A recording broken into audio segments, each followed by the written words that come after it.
Manx Radio's Update with Lewis Foster.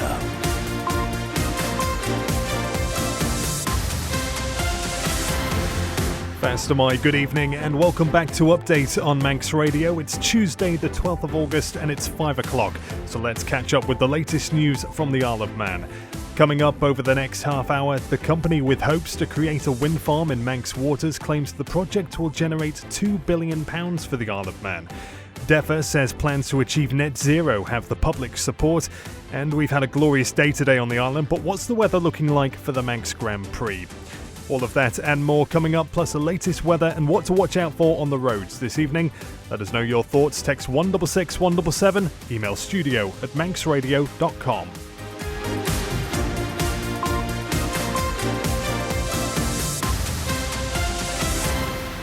First of all, let's take a look at the latest headlines with Simon Richardson. Fastamai, Simon. Fastamai. A Douglas man will stand trial after denying making and possessing nearly 62,000 indecent images of children.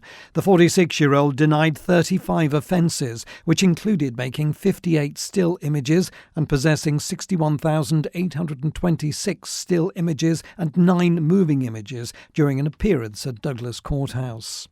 The company planning to create a wind farm in Manx territorial waters claims the project will generate £2 billion for the Isle of Man economy over its 35-year lifespan. Ørsted is hoping to build the 87-turbine Moor Vannin wind farm 6 to 12 nautical miles off the east coast of the island. More than 300 people used the newest bus service on the island on Saturday, according to the Infrastructure Minister. The 8S launched for the first time over the weekend, with trips from Peel to the south of the island, including Craignish and the Sound. It's part of the Department of Infrastructure's transport strategy to ensure more connectivity throughout the island. Further afield, a would-be assassin who disguised herself in a niqab as she tried to kill a shopkeeper in Birmingham has been convicted of conspiracy to murder 6 years on from when her gun jammed outside his home. Amy Betro flew over from the US in 2019. The number of migrants arriving on small boats since Sir Keir Starmer became Prime Minister has ticked over the 50,000 mark. The figure was reached faster under his leadership than his predecessor, Rishi Sunak. And a man and a woman have been arrested on suspicion of murder following the death of a 1-year-old girl on the Isle of Wight. Jailer Jean McLaren died in hospital earlier this month. Those are the headlines. More news at 6. Goromayed. Thank you, Simon. Now the latest weather brought to you by Manx Glass and Glazing. It's 24 degrees over at the airport currently and continuing fine and dry with sunny intervals and light winds this evening. Clear intervals overnight and temperatures only falling to 15 degrees. Tomorrow will be largely dry, but areas of mist and fog patches will affect southern and central areas at times, with the best of the sunshine in the north. Light to moderate southwest winds and a top temperature of 22 degrees.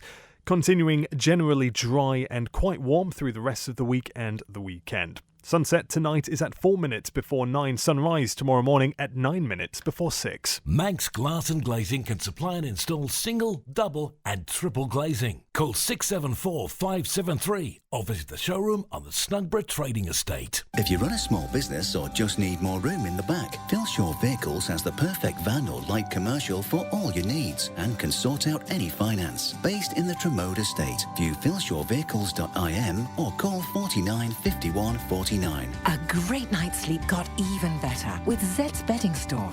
From quality Beldorm bed linen and mattress protectors, fleece and woven throws to luxury duvets from the fine bedding company. Zed's Bedding Ramsey, next to Isle of Man Bank.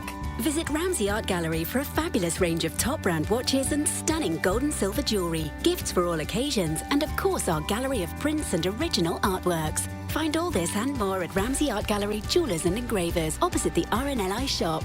Reach the Isle of Man's biggest radio audience with Manx Radio. Airtime, sponsorship and digital opportunities available. For more information on how we can help your business grow its market share, contact the friendly, experienced team on sales at manxradio.com. You're listening to the Isle of Man's quintessential daily news and current affairs roundup. Update on Manx Radio.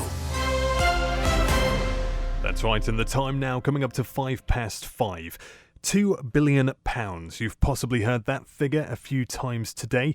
That's what the company planning to create a wind farm in Manx territorial waters claims the project will generate for the Isle of Man economy over its 35-year lifespan. We're talking about Ørsted, of course.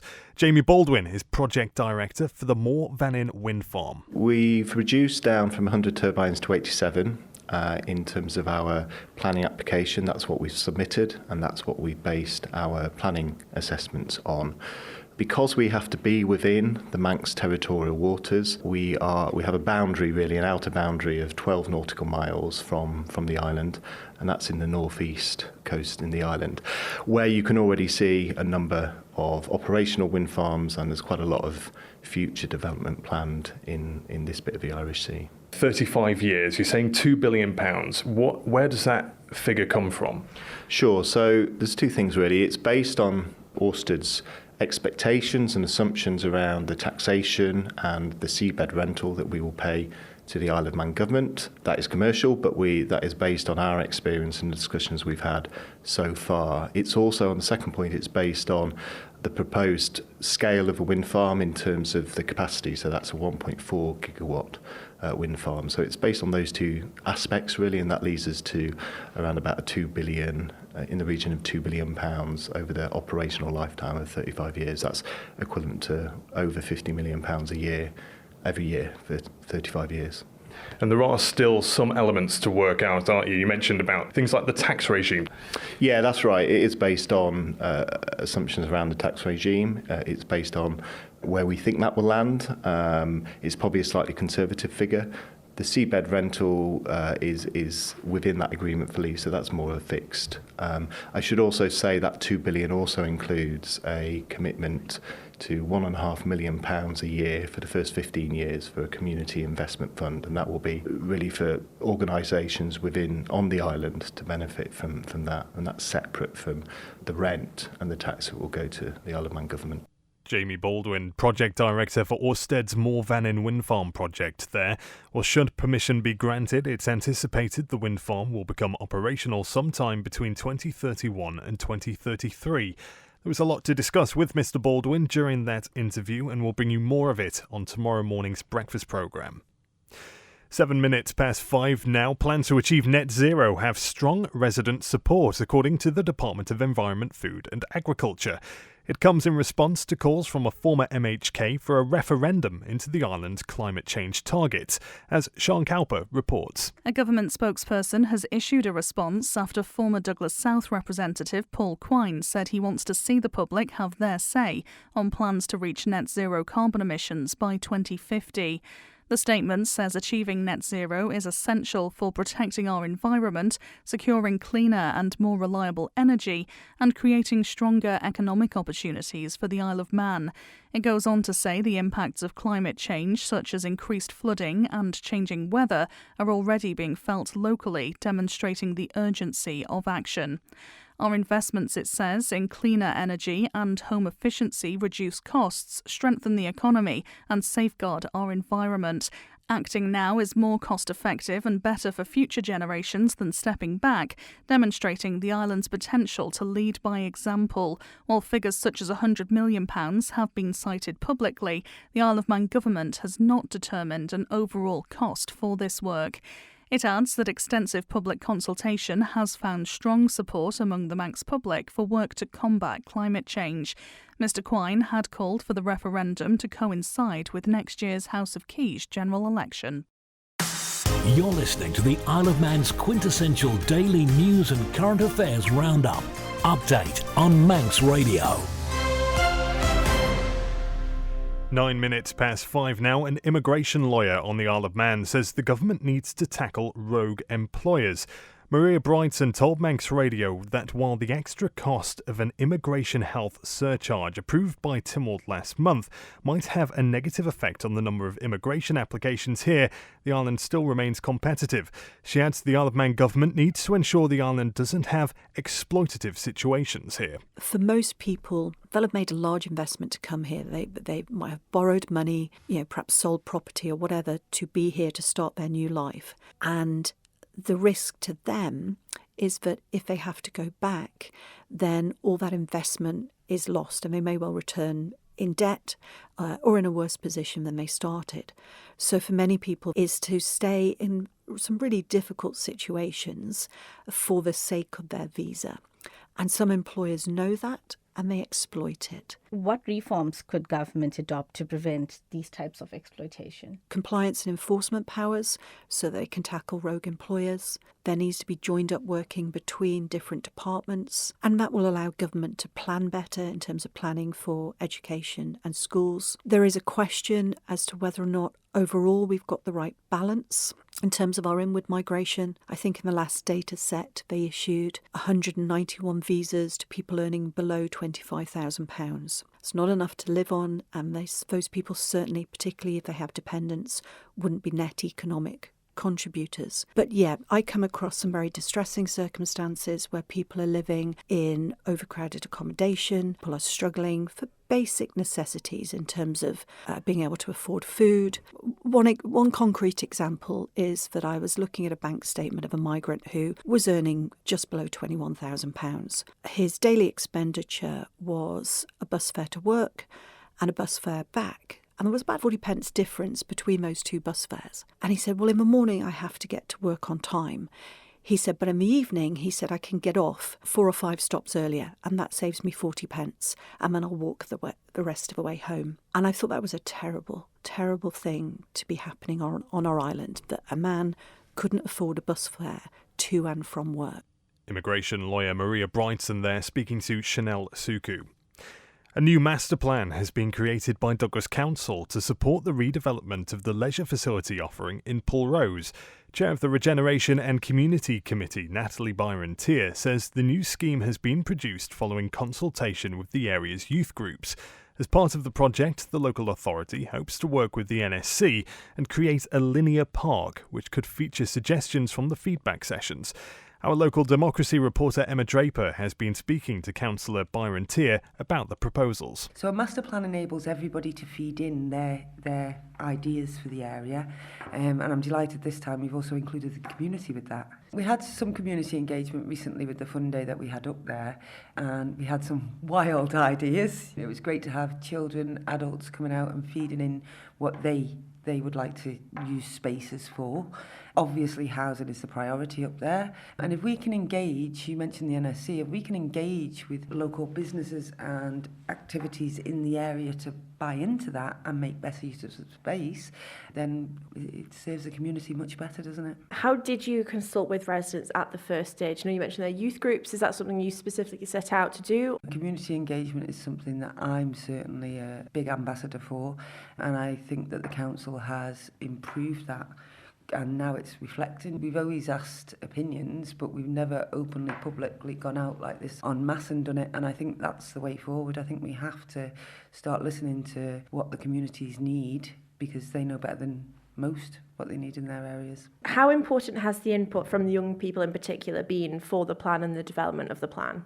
From a parks aspect, I can say that it's been really useful because it's highlighted some of the issues that we need to look at separate areas for separate age groups, separate abilities. And when we're looking at a master plan like this, we can look, like I say, holistically at all the different areas and see where we can implement them for the different sort of requirements for each age group. Douglas Councillor Natalie Byron-Tier there speaking to local democracy reporter Emma Draper. Manx Radio Travel, driven by Quayside Tyres and Service Centre. Let's take a look at the roads now then. In Douglas, the traffic light system at St Ninian's Crossroads is being replaced, so temporary lights are currently replacing the main lights there. And there's temporary lights as well on Woodburn Road at the Albany Road junction for bus stop improvement works. Near Foxdale, temporary lights on the Shoulder Road at South Barrule Plantation, 24 hours a day for tree works. And in Colby, the Ballykill Ferrick Road is closed for service access work. And a reminder, the Portown Road is due to close again tomorrow from 9:30 until 3:30 in the afternoon for road stud installation between Peel and St John's. If you're travelling on and off island tonight, clear skies over the airport, so no issues to report there this evening, I'm glad to report. Sailings-wise, Manxman is due to arrive back in Douglas from the Heysham in around half an hour's time, and Manannan left Douglas just before 3 o'clock and should be arriving in Liverpool in around 20 minutes' time. Ask how you can spread the cost interest-free at Quayside. You're listening to the Isle of Man's quintessential daily news and current affairs roundup. Update on Manx Radio. Planes, ferries, now buses, as over 300 people used the newest bus service on the island on Saturday, according to the Infrastructure Minister. On Saturday, the 8S launched with trips from Peel to the south of the island, including, importantly, Cregneash and the Sound. Infrastructure Minister Michelle Haywood says she's hopeful the service would continue to be viable in the winter as well. We did a lot of promotion around this. It was a much anticipated and lobbied for service, particularly for the southern end, but we know that the people of Foxdale have been wanting better services for years, and they get that now. They've got service buses running past on a regular basis every day of the week. So I'm delighted for everyone. Presumably you're checking on how many tourists use it and how many regulars, if I can put it that way. We know from the ticket information, so we know those who've paid and we know that those who've shown us a pass so obviously our pensioners will have a bus pass that they'll have shown us, so that all gets clicked in. So I will get the breakdown for that data. I don't have it at the moment. I just got the headline figure was over 300 on Saturday. And this is the summer, of course, so you'll be watching what happens during the winter, which is quite important, I suppose. I think winter services become just as important for our residents as they are, sort of the rest of the year. And I'm hoping that residents will use it. Certainly, one of my favourite places to be in the winter is to go down the Sound, have a soup, and watch the waves crashing down there. So I think the fact that the cafe has stayed open across winter months is indicative of the fact that there is footfall down there that's worth supporting. And I'm hoping that the bus carries on improving that. Infrastructure Minister Dr Michelle Haywood there, speaking to John Moss. The time now 17 minutes past 5. An Arbury Castletown Maloo MHK says the redevelopment of the Balfane roundabout will be an inconvenience to residents, but believes the scheme will minimise the disruption. Tim Glover and Maloo Commissioner Mike Norrie think the scheme has been needed for a long time. We'll hear from Mr Glover in a moment, but first, here's Mr Norrie. Well, I think it's good that there seems to be some progress. It's been long awaited, and certainly from a drainage issue, we need to get that sorted. The biggest change to the plan seemed to be the diversions, and that's causing a bit of consternation, I would say, amongst people I've spoken to. And it's really the concerns from the Balfane estate, and also the one-way through Ballasalla from the airport, and those coming from the north have to go around Cross Four Ways in Castletown. So whether that can be readjusted or looked at, but at the moment it doesn't look as if there are many options. But I'm sure as commissioners, if anybody wants to give us information, feedback, we can then pick up on that as well. We will be concerned about the Balfane issue.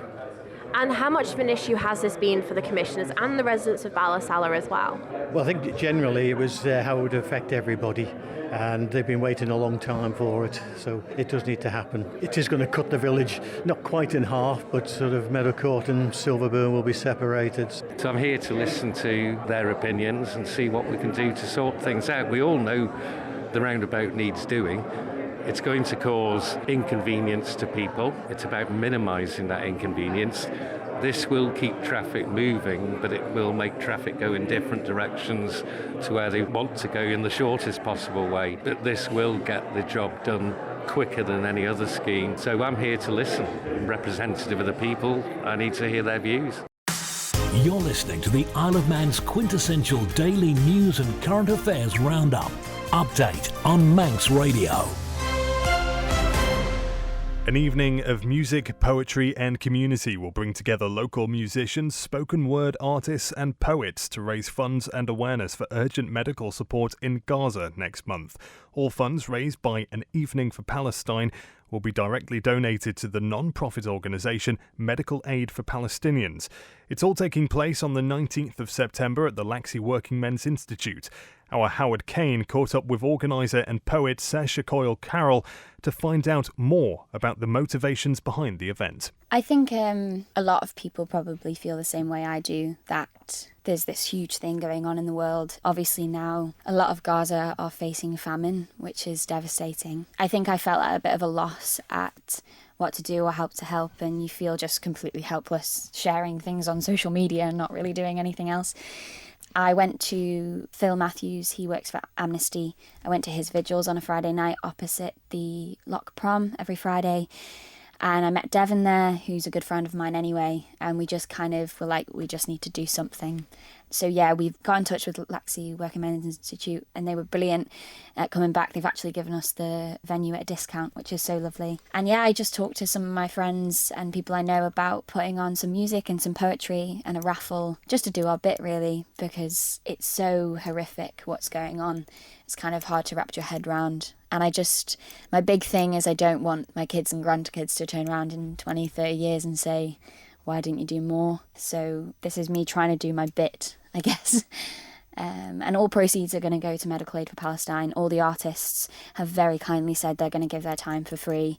So every single penny is going to go over to them and hopefully make a drop in the ocean of impact, hopefully, anyway. So yeah, if anyone wants to come, 19th of September at 19th of September. 7 o'clock. So is it just tickets on the door? How's that working? So we're putting out a poster, we're just finalising it, and it's going to go out on social media, either on myself and Devon's, and hopefully we're going to share it around. So we will be setting up so people can book online, but depending on how tickets sell, there may be tickets on the door that people can also buy. But we're hoping it'll be a sellout event. Poet Saoirse Coyle Carroll speaking to Howard there, and you can hear that conversation in full in the latest edition of Spotlight, available now as a podcast. 21 minutes past 5 now. The first practice for this year's Manx Grand Prix gets underway at the weekend, but as with all road racing, competitors, organisers and fans will be keeping one eye on the weather forecast. Our Ben Hartley, as senior meteorologist, Kirsty Pendlebury, how conditions are looking for the start of the event. 5 days away now from the start of this year's Manx Grand Prix, the first practice session on Sunday, so inevitably I had to ask you about this morning. So, looking into the crystal ball, how are we looking as motorsport returns to the island in the second half of the weekend? Yeah, I mean, at the moment it's looking okay. I'm always a bit hesitant because obviously it's still quite a few days away at the moment. But certainly through the rest of this week and through the weekend, it's looking mostly dry. So looking reasonable for Sunday and the start of them, the sessions. And at the moment into the beginning of the next week, not looking too bad as well. After that, it gets a bit more uncertain. So it's one of those ones we're going to just have to keep an eye on and just keep watching. Obviously, we saw what happened with TT. There was promise of high pressure for quite a lot of TT, and it kind of just dissipated on us a little bit, didn't it? So, it's always a bit of a tricky one to keep an eye on, I think. Kirsty Pendlebury there, Senior Met Officer. Let's go with that.